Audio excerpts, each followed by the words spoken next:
Maintenance of quad cable. इसमें हम लोग क्वाड केबल के मेंटेनेंस के बारे में जानेंगे। ये इसकी पहली वीडियो है। Specification and performance parameters.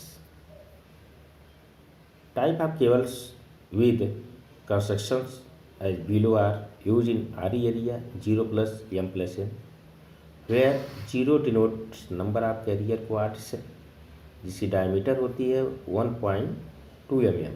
Indian railway में जो है कैरियर क्वाड RE केबल में प्रयोग नहीं की जाती है।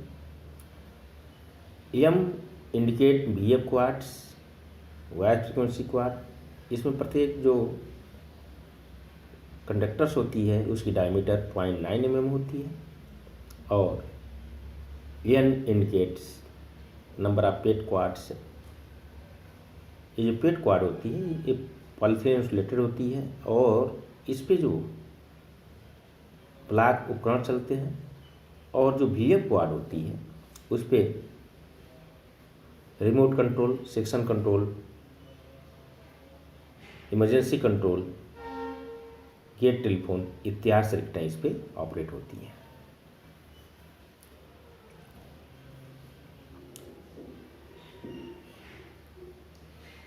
Main telecom quad cable aluminium sheathed. इसका स्पेसिफिकेशन क्या है? IRS TC 14। जो मेन केबल होती है उस पर एल्युमिनियम की सीट होती है। और मेन केबल उस केबल को कहते हैं जो रेलवे ट्रैक के पैरेलल में एक स्टेशन से दूसरे स्टेशन को जाती है, उसे मेन केबल के नाम से जानते हैं। और इस पर जो सीट होती है एल्युमिनियम की होती है। Derivation quad cables lead sheaths to specification IRS TC 27। और एक डेरिवेशन को मेन केबल से वे साइड स्टेशन के कोण को जोड़ने के लिए जो केबल प्रयोग की जाती है उसको डेरिवेशन केबल के नाम से जानते हैं। और उस पर जो सीट होती है वो जो होती है लेड की होती है। और सीट का प्रयोग इसलिए करते हैं कि इंड्यूस जो वोल्टेज होती है उसको कम करने के लिए। Now these specifications are obsolete and present steel armored aluminum screen 4x6 quad cables to specification IRS TC 30 and steel armor PIGF cable to specification IRS TC 41 are used. However, since such old installations are still in use, such cable system is dealt in this chapter. The cable route survey shall be carried out as per RDSO technical instructions number STS RE/C-TI-1।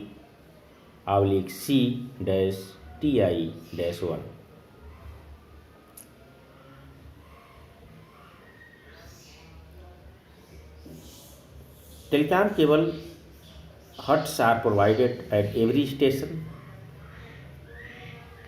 इसमें एक isolation transformer लगा होता है हट में। और किस purpose से लगाया जाता है कि केबल को जो है आइसोलेट करने के लिए, टुकड़ों में डिवाइड करने के लिए, कि इस पर इंड्यूस वोल्टेज का मान कम हो सके। Tapping deriving circuits, testing of circuits. तो यहाँ केबल हट में ये 3 वर्क होते हैं। इसके बाद जो है VF repeaters are provided at every 50 to 55 kilometre along the cable routes to compensate the attenuation in the cable। Cable में लॉस को कम करने के लिए VF रिपीटर स्टेशन की प्रयोग करते हैं 50 से 55 किलोमीटर दूरी पे।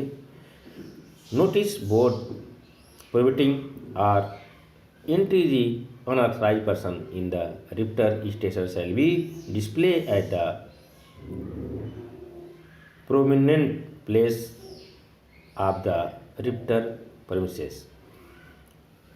तो ये नोटिस बोर्ड होना चाहिए कि यहाँ पे बाहरी व्यक्तियों का आना अलाउ नहीं है। तो ऐसा रिपीटर स्टेशन के बाहर एक नोटिस बोर्ड हमें लगा देनी चाहिए। Pair of paper insulated VF quads are loaded with 88 millihenry coils spaced at 1.83 kilometre, मतलब 1830 मीटर की दूरी पे जो है 88 मिलीहेनरी का कॉइल लगाते हैं। ये जो आरी मेन केबल होती है तो उसको हम लोडिंग कॉइल ज्वाइंट के नाम से जानते हैं।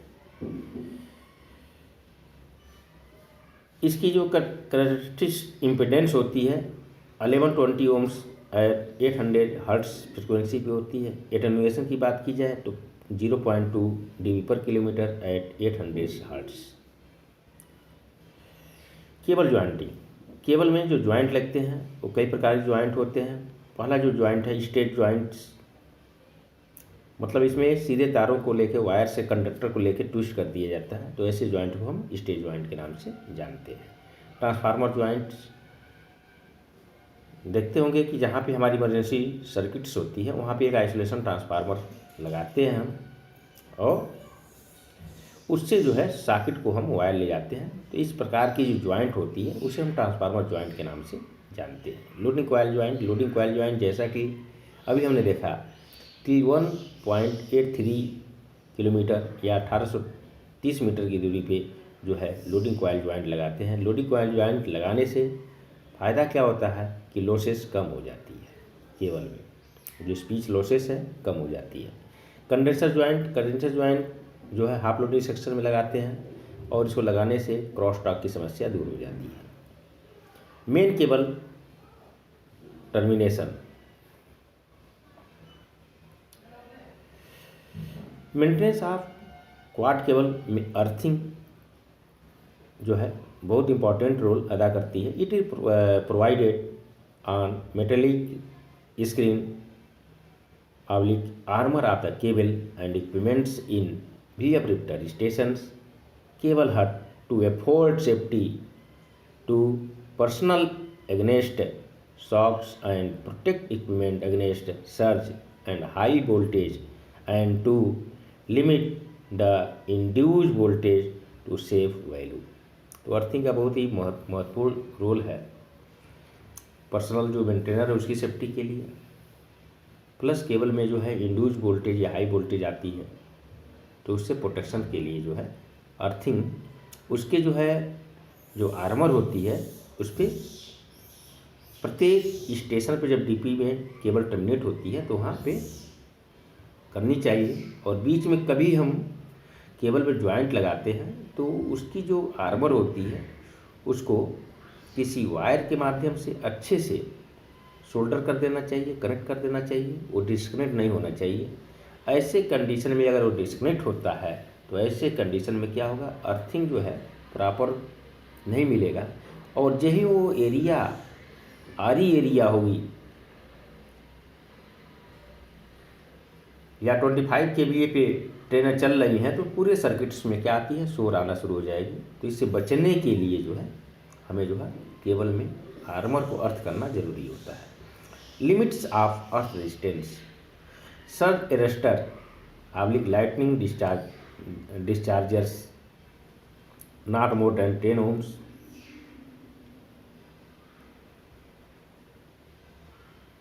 of telecom equipment, screen armor of aluminum sheath not more than 1 ohm। Maintenance of quad cable में अगला हम देखते हैं equipment earth of VF repeater station, cable हट एंड वे स्टेशन। तो जो भी है VF रिपीटर स्टेशन, केबल हट, वे स्टेशन का जो अर्थ रेजिस्टेंस होना चाहिए वो अभी 5 ओम से अधिक नहीं होना चाहिए।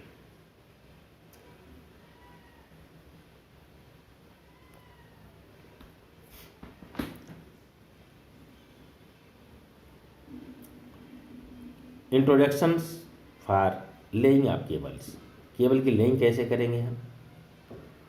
तो the cable will be generally buried underground in the trench of 0.3 meter width and depth of 0.8 meters as per drawing number DSO/TC 3500 0.07.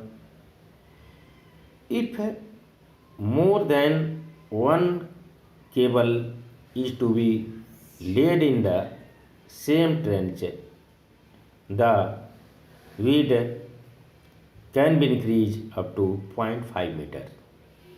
तो गड्ढे की जो चौड़ाई है जिसके अंदर हम केबल डालते हैं उसकी विड्थ जो है नॉर्मली जो है एक केबल लेइंग करनी है तो 0.3 मीटर और उसकी डेप्थ जो होगी 0.8 मीटर होगी. लेकिन अगर एक से अधिक केबल उसके अंदर लेइंग करनी है तो इस केसेस में उसकी विड्थ उसकी चौड़ाई को बढ़ाना पड़ेगा, उसको इंक्रीज कर सकते हैं 0.5 मीटर तक. When the depth of the cable trench exceed 0.5 meter near the OHE mast, it shall be ensured that the nearest edge of the cable trench is at least 3 meter away from the OHE mast. तो OHE mast के बाद अगर cable की जो trench की depth अगर 5 metre से 0.5 metre से कम है तो हमें इंश्योर करना चाहिए कि उसकी जो OHE mast है उसकी दूरी कम से कम वहाँ से 3 मीटर होनी चाहिए. Position of the cable joint shall be marked on the nearest OHE mast by painting of an approved legend. तो जो भी केबल में ज्वाइंट लगती है तो हमें OHE पे वो मार्क कर देना चाहिए और अपने जो है जो केबल रूट मैप बनाते हैं उसमें भी प्रत्येक ज्वाइंटों की इंडिकेट करना चाहिए.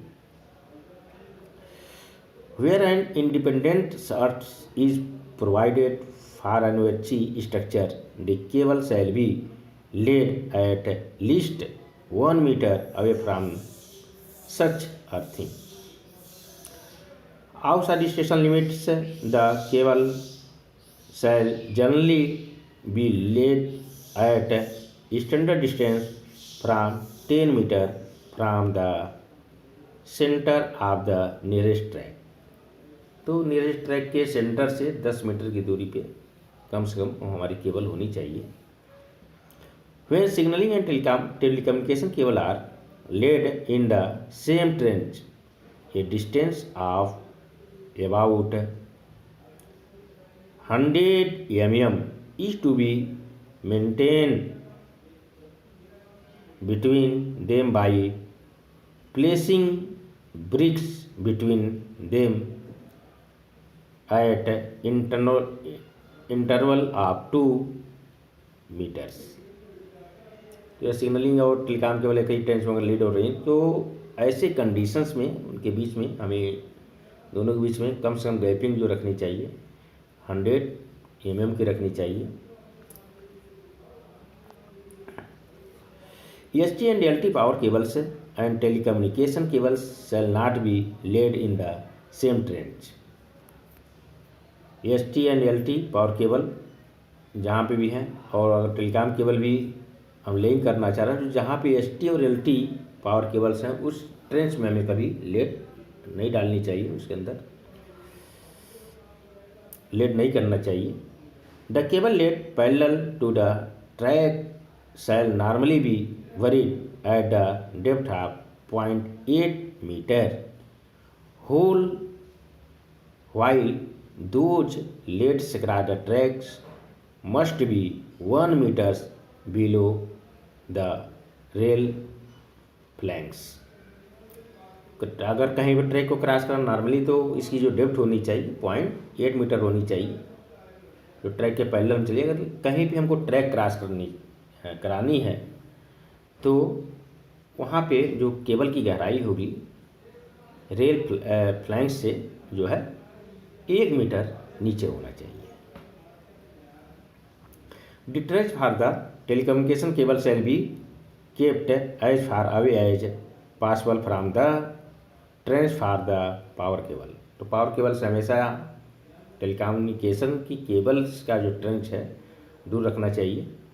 While laying the cable shall not be subjected to the sharp bend. The bending radius for the cable shall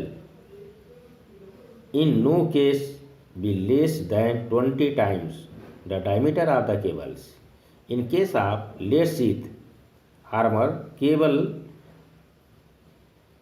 and 40 times in diameter of the cable in case of aluminium sheath। तो इतना bend aluminium की अगर sheet है cable में तो उसको उसके diameter के 40 से अधिक हमें नहीं मोड़ना है। अगर उसमें लेड की शीट है तो उसकी डायमीटर के 20 से अधिक उसको बेंड हमें नहीं करना है। इसलिए केबल की लेइंग करते समय सावधानीपूर्वक उसकी लेइंग करना चाहिए कि कहीं पे इसके डायमीटर से जो है 20 टाइम से या 40 टाइम से अधिक जो है ये बेंड न हो पाए। Maintain schedule earth shall be water regularly. Earth को हमें रेगुलरली वाटर उसमें डालना चाहिए। Earth and earth connection shall be examine once in a month. एक महीने में उसके कनेक्शन को हमें देखना है, एग्जामाइन करना है। Earth resistance shall be measured every years and entered in register.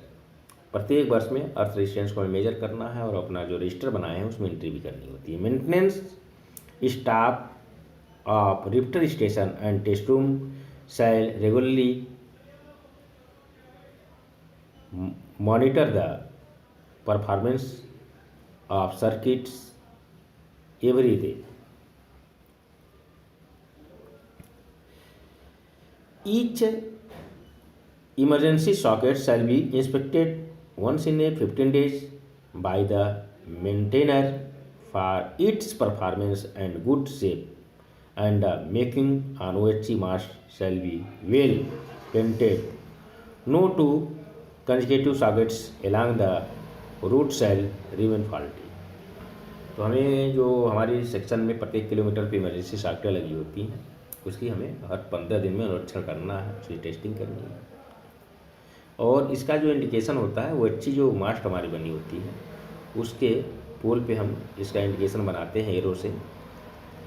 Protective works for cable track crossing culverts bridge shall be inspected once in a month and particular attention is to be given after the monsoon.